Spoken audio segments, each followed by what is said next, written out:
다니엘서 2장을 보겠습니다. 1절에서 7절까지 함께 읽겠습니다.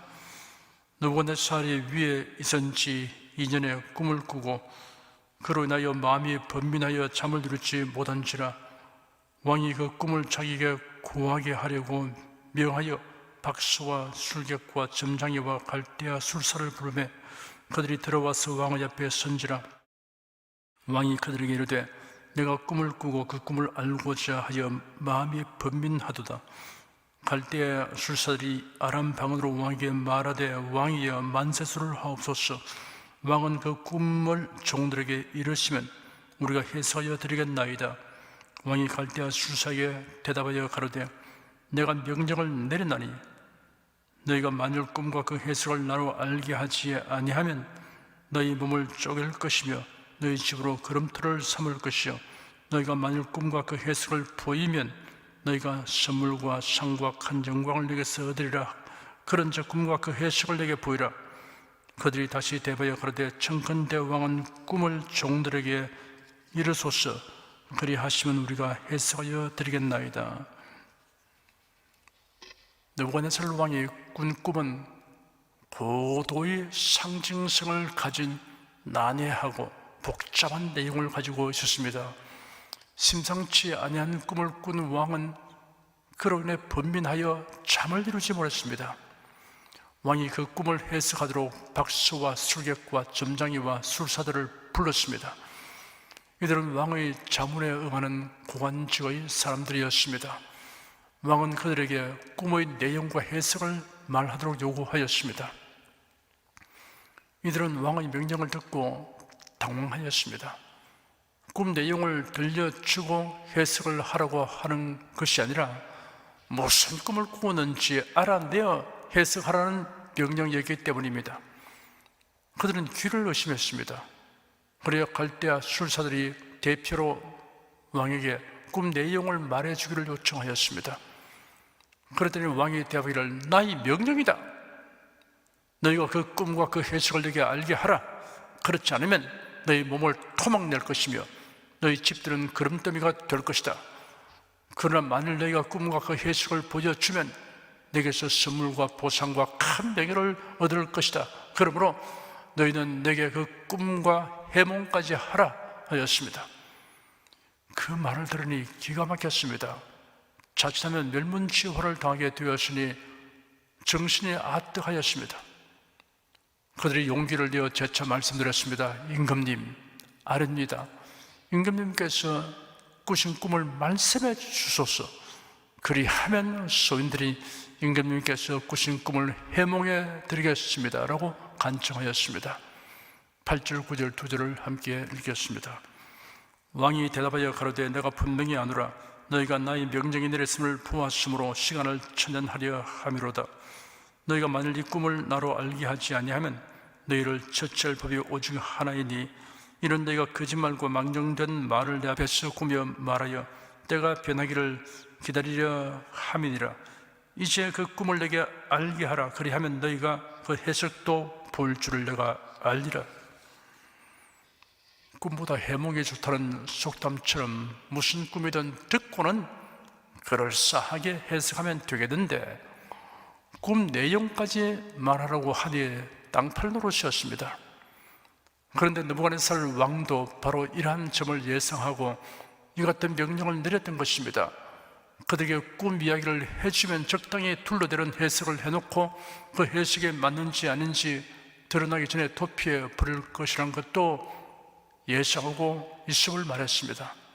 10절, 11절 두 절을 함께 읽겠습니다. 갈대아 술사들이 왕 앞에 대답하여 가로되 세상에는 왕의 그 일을 볼 자가 하나도 없으므로 크고 권력 있는 왕이 이런 것으로 박수에게나 술객에게나 갈대아 술사에게 물은 자가 절대로 있지 아니하였나이다. 왕의 물으신 것은 희한한 일이라 육체와 함께 거하지 아니하는 신들 외에는 왕 앞에 그것을 볼 자가 없나이다 한지라. 속수무책이 된 그들은 이제 죽었구나 하는 생각이 들어 절박한 심정으로 탄원하였습니다. 왕이 인간의 능력으로는 불가능한 요구를 하고 있다는 사실과 지금까지 어떠한 왕도 이러한 요구를 한 적이 없었다는 사실, 그리고 이런 일은 신밖에는 할 수 없다는 사실을 논증하여 왕을 설득하려고 하였습니다. 12절 한 절을 함께 읽겠습니다. 왕이 이로 인하여 진노하고 통분하여 바벨론 모든 박사를 다 멸하라 명하니라.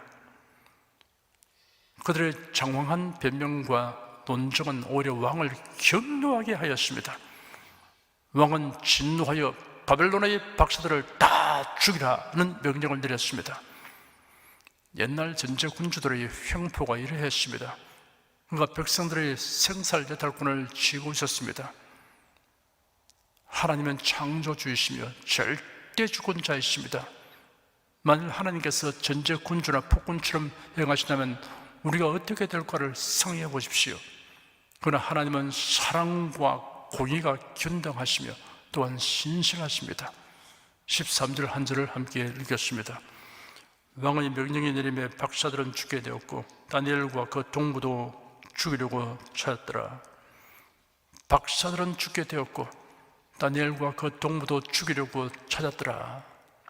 여기서 박사들이 죽게 되었다는 것은 아직 한 사람도 죽임을 당하지 않았다거나 전부 죽임을 당했다는 의미가 아닙니다. 이는 죽임을 당하고 있다는 의미입니다. 다니엘과 그 동무도 죽이려고 찾았더라 라고 되어 있는 것으로 보아 일부는 살해되었음이 분명합니다. 아마도 사형집행은 왕을 아련할 정도로 왕과 가까이 있던 갈대아 술사와 같은 고위 관료로부터 시작되어 점차 하위 관료들에게까지 확산되었을 것입니다. 다니엘과 그 세 친구도 사형 대상에 포함된 것은 그들이 왕실에서의 교육을 마친 후 박사들의 계열에 속한 왕실 정교 자문기관의 관리직에 임명되어 있었기 때문입니다. 14절에서 16절까지 함께 읽겠습니다. 왕은 시위대 장관 아리옥이 바벨론 박사들을 죽이러 나가매 다니엘이 명철하고 슬기로운 말로 왕의 장관 아리옥에게 물어 가로되 왕의 명령이 어찌 그리 급하뇨? 아리옥이 그 일을 다니엘에게 구하며 다니엘이 들어가서 왕께 구하기를 기한하여 주시면 왕에게 그 해석을 보여드리겠다 하니라. 왕의 시위대장은 왕을 경호하는 동시에 왕의 명령을 따라 사형 집행을 지휘 감독하는 높은 관직이었습니다. 바벨론의 모든 박사들이 생명을 건지려고 잠적하는 때 다니엘은 시위대장 아리옥을 찾아가서 사륙 명령이 내려진 이유를 물었습니다. 아리옥은 그 연유를 설명하여 주었습니다. 다니엘이 평소에 자기 주변에 있는 모든 사람에게 덕을 쌓았던 행동이 결정적인 위기에서 그를 구하는 한 요인이 되는 것입니다. 만일 다니엘이 평소에 덕을 쌓지 않았다면 박사들을 찾아 죽이려고 스스로를 시풀게 하고 다니던 시위대 장관이 다니엘과 마주쳤을 때 어떤 말도 듣지 않고 즉시 다니엘의 목을 쳤을 가능성이 높습니다. 사건의 전말을 들은 다니엘은 왕 앞에 나아가 말미를 주면 꿈을 해석해 드리겠다고 했습니다. 다니엘이 이렇게 자신 있게 말한 것은 이 사건은 하나님의 섭리가 게재되어 있음을 깨달았기 때문입니다. 위기에 봉착하여 다니엘이 보여준 침착성, 담대함, 분별력을 우리도 가질 수 있도록 기도해야 합니다. 하나님은 갈망하여 구하는 자에게 주십니다. 구하라 그러면 내게 주실 것이요 너희가 얻지 못하면 구하지 아니함이라고 하였습니다. 17절 18절 두 절을 함께 읽겠습니다. 이에 다니엘이 자기 집으로 돌아가서 그 동무 하나냐와 미사일과 아사랴에게 그 일을 구하고 하늘에 계신 하나님이 이 은밀한 일에 대하여 긍휼히 여기사 자기 다니엘과 동무들이 바벨론의 다른 박사와 함께 죽임을 당치 않게 하시기를 그들로 구하게 하니라. 다니엘뿐 아니라 그의 세 친구도 느부갓네살의 진노로 인한 죽음의 위협에 노출되어 있었습니다. 다니엘은 세 친구에게 이 같은 상황을 그대로 알리고 기도하도록 권면했습니다. 하나님, 이 은밀한 일에 대하여 긍휼히 여겨주시어 우리가 죽임을 당치 않게 하여 주시옵소서라고 기도하게 하였습니다. 다니엘은 홀로 기도한 것이 아니라 기도해야 할 사람들이 합심하여 기도하게 하였습니다. 예수께서 말씀하시기를 진실로 다시 너에게 이르노니 너희 중에 두 사람이 땅에서 합심하여 무엇인지 구하면 하늘에 계신 내 아버지께서 저희를 위하여 이루게 하시리라. 두세 사람이 내 이름으로 모이는 곳에는 나도 그들 중에 있느니라 하였습니다. 놀랍고 보배로운 약속입니다. 특별한 약속입니다. 우리가 이러한 약속에 근거하여 기도하면 주님께서 그 약속을 기억하고 일하십니다. 너희 중에 두 사람이 합심하여 기도하면이라고 말씀하셨습니다. 부부가 합심하여 기도하십시오. 온 가족이 합심하여 기도하십시오. 합심 기도는 교회의 역할 가운데 하나입니다. 두세 사람이 내 이름으로 모인 곳에는 나도 그들 중에 있느니라 하였습니다. 이스라엘 백성이 광야 생활할 때 하나님의 지시대로 회막이라고 부르는 이동식 구조물을 만들었습니다. 하나님께서 모세를 거기서 만나셨으며 그에게 말씀하셨습니다. 구름이 회막을 덮었고 여호와의 영광이 나타났습니다. 하나님의 임재처소로 사용된 성소입니다. 하나님의 임재를 나타내는 영광을 쉐키나라고 합니다. 거주, 머무는 것을 의미하는 히브리어입니다. 출애굽기 33장에 회막에 관하여 기록된 말씀을 드리겠습니다. 모세가 항상 장막을 취하여 진 밖에 쳐서 진과 멀리 떠나게 하고 회막이라 이름하니 여호와를 앙무하는 자는 다 진 바깥 회막으로 나아가며 모세가 회막으로 나아갈 때는 백성이 다 일어나 자기 장막문에 서서 모세가 회막에 들어가기까지 바라보며 모세가 회막에 들어갈 때 구름 기둥이 내려 회막문에 서며 여호와께서 모세와 말씀하시니 모든 백성이 회막문에 구름 기둥이 있음을 보고 다 일어나 각기 장막문에 서서 경배하며 사람이 그 친구와 이야기함 같이 여호와께서는 모세와 대면하여 말씀하시며 라고 기록되었습니다. 교회 시대에는 성도들은 기도하는 모임에서 우리 주님의 특별한 임재를 체험할 수 있게 되었습니다. 너희 중에 두 사람이 땅에서 합심하여 무엇인지 구하면 하늘에 계신 내 아버지께서 저희를 위하여 이루게 하시리라. 두세 사람이 내 이름으로 모인 곳에는 나도 그들 중에 있느니라 라는 예수의 약속이 이를 증명합니다. 여러분의 예배와 기도를 위해 모였을 때 예수 그리스도의 특별한 임재를 인식하십시오. 이는 그리스도인에게 주신 놀라운 특전입니다. 나도 그들 중에 있느니라는 말씀에는 주님께서 가운데 계신다는 사실을 나타내고 있습니다. 주님께서 함께 계심을 의식할 뿐 아니라 주님께서 한가운데 중앙에 중심에 계심을 의식해야 합니다. 무엇을 구하든지 주님 중심으로 구해야 합니다. 주님의 영광과 주님을 기쁘시게 함에 합당한가를 생각해야 합니다. 다니엘과 세 친구들은 절박한 심정으로 간절히 기도하였을 것입니다. 죽음을 당하게 되는 위기보다 더 큰 위기가 없으니 더욱 그러했을 것입니다. 19절에서 23절까지 함께 읽겠습니다. 이에 이 은밀한 것이 밤의 이상으로 다니엘에게 나타나 보이매 다니엘이 하늘에 계신 하나님을 찬송하니라. 다니엘이 말하여 가로되 영원 무궁히 하나님의 이름을 찬송할 것은 지혜와 권능이 그에게 있음이로다. 그런 때와 기한을 변하시며 왕들을 피하시고 왕들을 세우시며 지혜자에게 지혜를 주시고 지식자에게 총명을 주시노다. 그는 깊고 은밀한 일을 나타내시고 어두운 데 있는 것을 아시며 또 빛이 그와 함께 있도다. 나의 열조의 하나님이여 주께서 이제 내게 지혜와 능력을 주시고 우리가 주께 구한 바 일을 내게 알게 하셨사오니 내가 주께 감사하고 주를 찬양하나이다. 곧 주께서 왕의 그 일을 내게 보이셨나이다 하니라. 기도를 들으시는 하나님께서 다니엘에게 응답하셨습니다. 다니엘은 느부갓네살이 꾼 꿈의 내용과 그에 대한 해석은 물론 느부갓네살이 꾼 꿈을 통해 드러난 하나님의 섭리의 전모를 이상 중에 보게 되었습니다.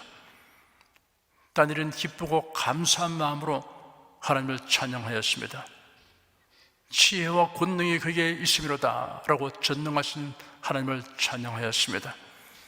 그는 때와 기한을 변하시며 왕들을 폐하시고 왕들을 세우시며 지혜자에게 지혜를 주시고 지식자에게 총명을 주시는도다 하였습니다. 자연과 역사를 주관하신 절대 주권자이신 하나님을 찬양하였습니다.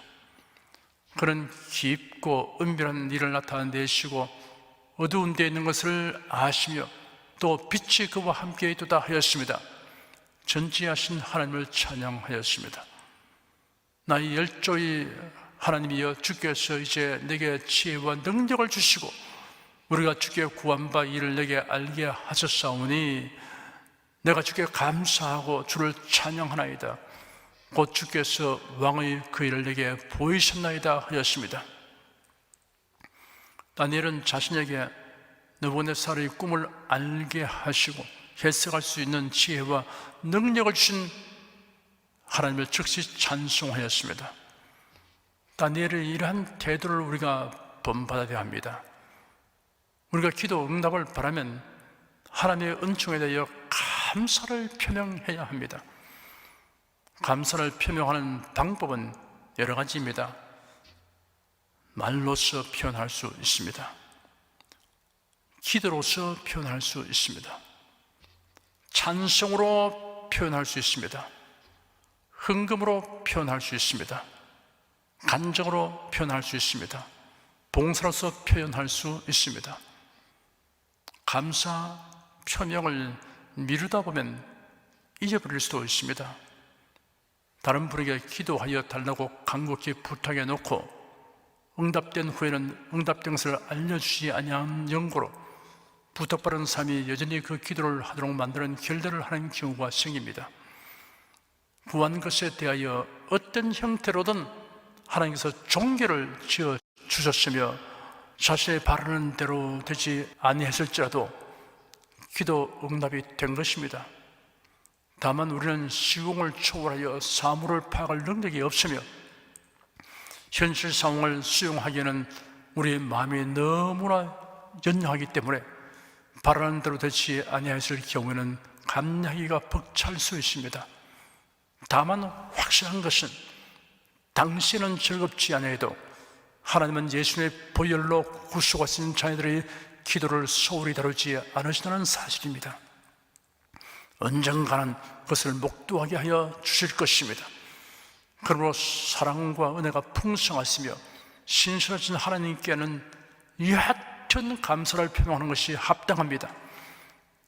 그렇게 한 것이 옳았다는 것을 하나님께서 언젠가는 반드시 증명하여 주십니다. 기도하겠습니다. 구원의 진리에 대한 계시가 성경에 완전히 계시된 오늘날에는 잠자는 중에 꿈을 통하여 하나님의 메시지를 주는 방법이 아니고 성경을 통하여 하나님의 계획과 뜻을 알고 기록된 말씀에 의하여 사물을 분별하고 태도를 결정하며 살리게 하여 주신 것을 감사드립니다. 성경에 기록된 예언과 언약의 말씀에 의한 믿음과 소망을 가지고 성령님의 도우심을 의지하여 영주간의 향상과 발전의 비전을 꿈꾸며 기도하겠습니다. 주님의 재림을 맞이하는 장면과 주님 나라에서 칭찬과 상을 받는 모습을 꿈꾸면서 예배와 전도와 봉사에 즐겁게 참여하며 살아가겠습니다. 예수의 이름으로 기도드립니다. 아멘. 은혜와 진리 찬양 72장 함께 부르십시다.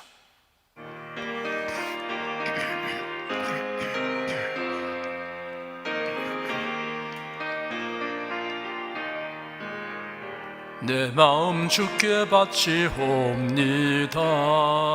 주께서 말씀하셨다. 내게로 오라 오직 내게로 그 말씀 따라서 이 마음 주께 주께 바치고 이 몸도 드리옵니다. 내 마음 주께 바치옵니다. 오 나의 주시여 내 맘에 성령 임하옵소서. 시험을 모두 이기게 주님이 계실 성전 사모사 성결케 하소서. 주님을 힘써 섬기며 더 사랑하게 하소서. 내 마음 주께 바치옵니다. 오 나의 주시여 내 맘에 주 예수여 오소서. 시험을 모두 이기게 죽음의 순간 내게 닥칠 때 승리를 주소서. 주님의 품에 안기어 영원한 안식 얻도록 내 마음 주께 바치옵니다. 오 나의 주시여